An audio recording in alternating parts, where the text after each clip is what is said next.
Hello friends, कैसे हैं आप सब। वेलकम बैक एंड ट्रस्ट में के लास्ट पार्ट में आप सभी ने सुना कि मैं, आंटी और ईशानी तीनों पहुंचते हैं और हमें संजू लेने आती है। वहाँ से हम लोग गाड़ी में बैठते हैं और सीधे पहले उनकी मौसी के घर जाते हैं, अक्की के। वहाँ जाते हैं, थोड़ी देर बातचीत करते हैं, खाना पीना नाश्ता वगैरह सब होता है। और उसके बाद आंटी संजू से कहती हैं कि अब बताओ क्या बात है। मैं संजू की तरफ देखती हूँ आश्चर्य से कि आंटी यहाँ किसी रीज़न से आई हैं या सिर्फ लड़की से मिलने आई हैं। तो संजू जो है आंटी की तरफ देखती है और कहती है, आंटी मौसी बताया तो था आपको कि क्या रीज़न है, क्यों मैंने आपको यहाँ बुलाया इस तरह। तो कहते हैं कि मुझे सारी बात जाननी है, क्या हुआ, कैसे हुआ, क्या हुआ। संजू कहती है कि कॉलेज में एक लड़का था, उससे प्यार करती थी और वो लड़के ने इसके साथ बदतमीज़ी करने की कोशिश की होगी कई बार। इसने उससे डिनाई कर दिया और इस रीज़न से उसने इसे धोखा दे दिया। धोखा इन द सेंस, पहले कॉलेज में इसकी बेइज्जती की, तुम गवार हो, ये हो वो हो। और उसके बाद सडन इसे पता चला कि उसकी कोई गर्लफ्रेंड है, तो बुरी तरह टूट गई। तो अक्की की मम्मी कहती हैं कि संजू का अफेयर एक लड़के से था, सॉरी अक्की का अफेयर एक लड़के से था। तो कहती है, जी आंटी, मैं भी संजू को, मतलब मौसी, मैं भी संजू को छोटी छोटी आंखें करके देखती हूँ, ईशानी मुझे देखती है। तो वो लड़का कहाँ है? जी वो तो चला गया है यहाँ से, क्योंकि अक्की रोज़ उसके पीछे पड़ती थी, मुझे माफ़ कर दो वगैरह वगैरह। तो वो यहाँ से सब कुछ छोड़ के चला गया।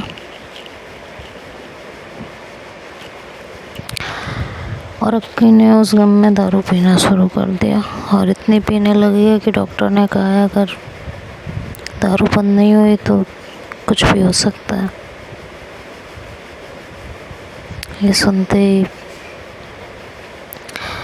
अक्की की मम्मा मेरी तरफ देखते हैं। मैं कहती हूँ, मुझे क्यों देख रहे हो?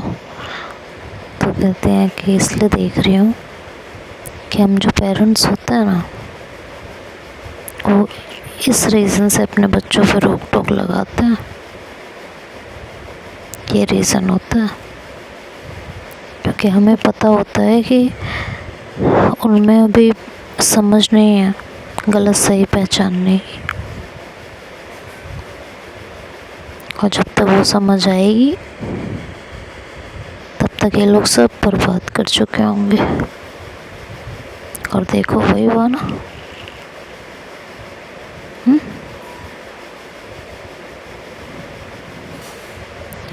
इसीलिए आपकी मम्मी भी आप पे रोक टोक करती हैं।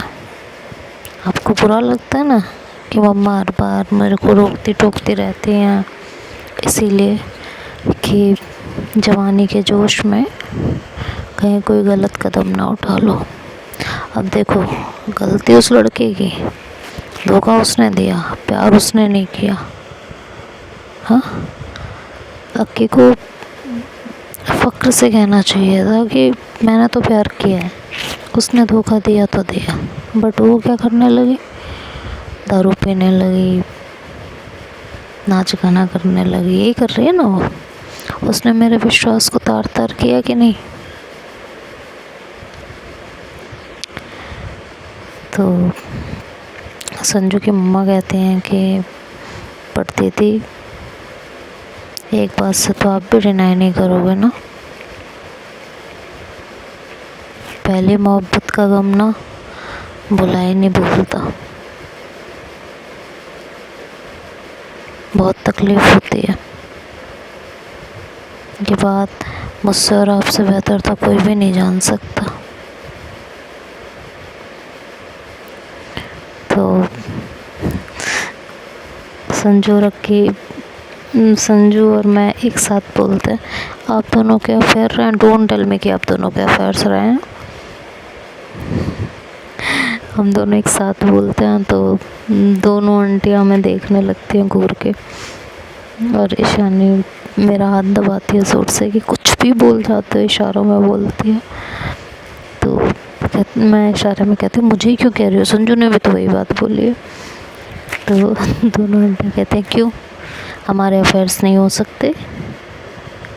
हाँ हाँ, अभी नहीं है बट शादी से पहले तो थे ही। तो मैं कहती हूँ रियली, हम हाँ नहीं, हम इमेजिन भी नहीं कर सकते ये सब। तो आंटी कहते हैं कि हम तुम्हें यहाँ इमेजिन करने बैठा भी नहीं रहे हैं, ठीक है, तो इमेजिन मत ही करो तो ज़्यादा अच्छा है। हम यहाँ जिस काम से आए हैं पहले वो करेंगे, ठीक है। चलो संजू, अब ले चलो हमें जहाँ मैडम देवदास बने बैठी हुई हैं। कहती है जी ठीक है चलते हैं, बट आप उसे ज़्यादा कुछ कहिएगा मत प्लीज़। तो आंटी संजू को घूर के देखती है और कहती हैं तो मुझे यहाँ क्या भजन करने बुलाया है तुमने, ये भी बता दो। कहते हो आंटी बट अगर आप उस पर गुस्सा करेंगे तो कैसे चलेगा, तो तुम तो चुप ही रहो, ठीक है, तुम जितना चुप रहो उतना अच्छा है।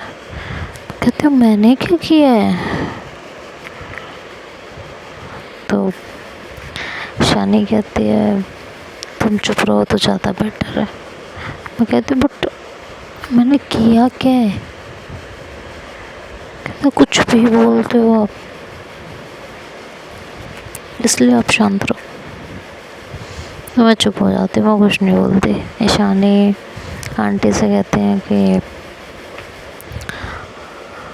आंटी अभी तो आपने कहा पहली मोहब्बत का गम बहुत बुरा होता है, और ऐसे में अगर सामने वाला धोखा दे जाए तब तो दर्द संभाले नहीं संभलता। और हम सब जानते हैं कि अक्की ने अभी अभी उस एज में कदम रखा है, उसे नहीं पता था प्यार कैसे किया जाता है, कैसे संभाला जाता है, प्यार में दर्द मिले तो क्या किया जाता है। बट आपको तो पता है ना। देखिए हमें भी नहीं पता, हम भी शायद अक्के की जगह होते तो शायद यही करते। तो प्लीज़ आप उसे थोड़ा सा संभाल लीजिए, इस समय उसे आपके प्यार की ज़रूरत है, सपोर्ट की ज़रूरत है, ना कि डांट फटकार की। अगर डांट फटकार से ही बात बनती तो शायद संजू और मौसी ने अब तक सब संभाल लिया होता ना। तो कहती हैं अच्छा तुम लोग मुझे ज्ञान देना बंद करो और संजू चलो। तो सब जाते हैं तो मैं खड़ी रहती हूँ। तो शानी कहती है आप नहीं चल रहे? मैं कहती हूँ नहीं, मैं यही मौसी के पास हूँ, तुम लोग जाके आओ। शानी मेरी तरफ देखती है, कहती है क्या हो गया? मैं कहती हूँ कुछ भी नहीं। तो फिर चलना क्यों नहीं है? तुम लोग हो क्या हो ना, मेरा मन नहीं कर रहा जाने का, तुम लोग हो क्या जाओ, मैं यहीं हूँ इंतज़ार करूँगी। तो ईशानी कहती है ज़्यादा बकवास मत कीजिए चलिए। तो आंटी कहती है चलो यार, क्या हो गया तुम्हें, तुम यहाँ किसी मिलने आई थी ना, तो ईशानी कहती है आंटी मुझे 1 मिनट दीजिए ज़रा, मैं पता करती हूँ इनको क्या हो गया। वो मेरा हाथ पकड़ती हूँ, साइड में खींच के लेके जाती है, कहती है क्या हुआ है आपको? आप यहाँ अक्की से मिलने आए थे और अब अक्की के पास ही नहीं जाना, क्यों? मैं कहती हूँ कुछ नहीं हुआ यार, मुझे नहीं जाना, मैं थक गई हूँ, मैं यहाँ आराम करूँगी, तुम लोग हो जाओ, संजू बाद में आएगी तब मैं आ जाऊँगी। ईशानी कहती है मुझे पता है आपका मूड क्यों उखड़ा हुआ है, अभी फ़िलहाल चलिए, ये जो मूड उखड़ा हुआ है ना आपका, इसे बाद में ठीक करते हैं, चलिए। मुझे नहीं जाना यार ईशानी, आप जाओ ना, मैं आपको मना कर रही हूँ क्या? मैं आपसे कुछ कह रही हूँ, बस मुझे नहीं जाना। अब भी आप चल रहे हो कि नहीं चल रहे? हाँ या ना का जवाब दो बस। तो मैं कहती हूँ नहीं, पक्का लास्ट डिसीजन है ना आपका? मैं तो धमका क्यों रही हूँ, मुझे लास्ट ही है मेरा, ठीक है? मेरा ना पास मत आना, और जब तक यहाँ रहेंगे ना बात करने की मुझसे ज़रूरत नहीं है आपको। यार ईशानी ये क्या बात होती है? तुम्हें भी पता है कि यहाँ मैं तुम्हारी वजह से ही आई हूँ, तो तुम अक्की से मिलने नहीं आए हो? नहीं मतलब आई हूँ उससे मिलने, बट तुम्हारे साथ भी तो वक्त गुजारने आई हूँ, तो चुपचाप चलो, मेरे साथ वक्त गुजारना है तो चुपचाप अपना बढ़िया बिस्तर पकड़ो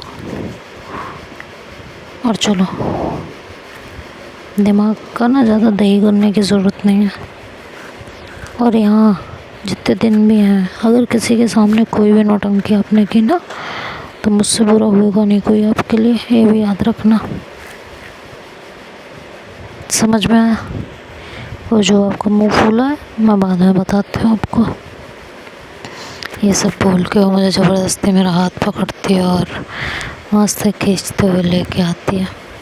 हम लोग गाड़ी में बैठते हैं और फिर पहुँचते हैं अक्की के पास। अक्की आराम से अपने बिस्तर पर सो रही होती है। दरवाज़ा पीटा जाता है लेकिन वो खोलती नहीं है, तो संजू कहती है मेरे पास चाबी है, मैं खोलती हूँ। वो मैं उसकी तरफ देखती हूँ गुस्से से, तो ईशानी कहती है जब आपके पास चाबी थी तो इतनी देर से खोल क्यों नहीं रहे थे, बेवजह गेट बजवा रहे हो? मतलब हद हो गई है यार।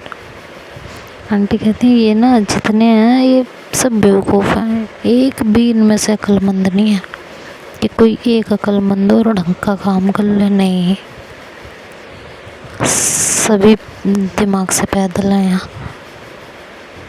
तो संजू और मैं सर नीचे झुका देते हैं। हम लोग अंदर एंटर होते हैं, देखते हैं कि अक्की आराम से औंधे मुँह बेड पे सो रही होती है। आंटी पहले जाती हैं उसके पास, उसके सर पे हाथ फेरते हैं। अक्की की आंखों के नीचे डार्क सर्कल पड़ चुके होते हैं, चेहरा मुरझा गया होता है। उसको ऐसे देखते हैं तो उसकी आंखों से आंसू गिरना, उनकी आंखों से आंसू गिरने लगते हैं। तो देखते हैं आगे क्या होगा, ये तो नेक्स्ट पार्ट में सुनेंगे। तब तक के लिए बाय बाय, टेक केयर।